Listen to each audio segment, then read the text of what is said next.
On Monday, you joined former President Donald Trump in Manhattan for his criminal hush money trial. Can you first talk about what that experience was like?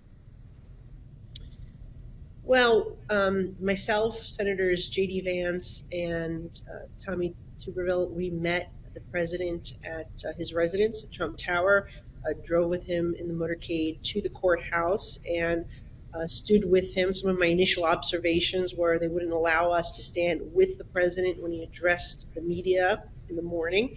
And they wouldn't allow us to approach the media to answer questions that they've had of us, which I found interesting. It seemed the court officers said it was a security issue and it was not within their control, but this was directed to them. So it seems to me that the judge, the DA, that they've tried to do everything they can to hinder the show of support for President Trump.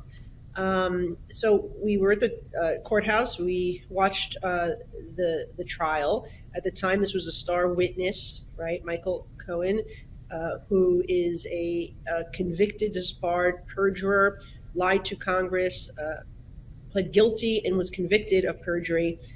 He is a star witness, and the entire time I was waiting for some type of shoe to drop or some type of smoking gun or bombshell, and it didn't come. There was no evidence that was provided by Michael Cohen, the star witness, that shows that President Trump committed a crime. Can you take us inside the courtroom once the trial was underway on Monday? What was the mood like? What was the temperature like? Take us inside. Yeah, look, it's a very dreary, dark courthouse. I mean, I kind of compare it. It's a cross, I guess, between like a police precinct and a shabby nursing home. That you would see maybe seniors that aren't treated so well. That's kind of what it reminded me of. It was dark. It was dreary. It was cold.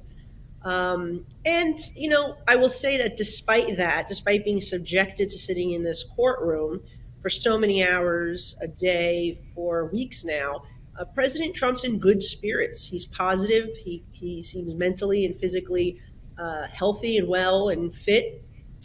He's energetic, and it's surprising, I think, to a lot of people because people are shocked. I mean, this would be very emotionally and mentally taxing for most people, but President Trump is showing why he is such a strong leader.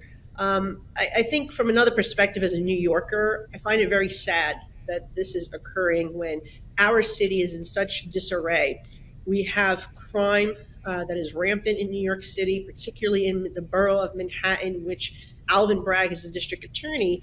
And at a time when you have kids being peddled poison by drug smugglers, you have illegal immigrant gang members that are committing tons of crimes, from robbery to stabbing to murder in the city, and you have career repeat offending criminals that are 20, 30, sometimes even 40 prior arrests being released back onto the street. You would think that our district attorney, Alvin Bragg, would have more of a focus on keeping New York City streets safe, protecting the actual citizens, than wasting taxpayer resources and time going after a political opponent, which I will tell you, New Yorkers see that this is a sham prosecution. My constituents see it. And one big observation is the immigrant communities that I speak with, that I represent. I spoke with the Chinese population, the Albanian population, the Egyptian population, and they say, this is reminiscent of what they fled, okay? Because this is what you see in socialist, communist, and third world countries, political opponents being prosecuted to be silenced. It shouldn't be happening here in the United States of America.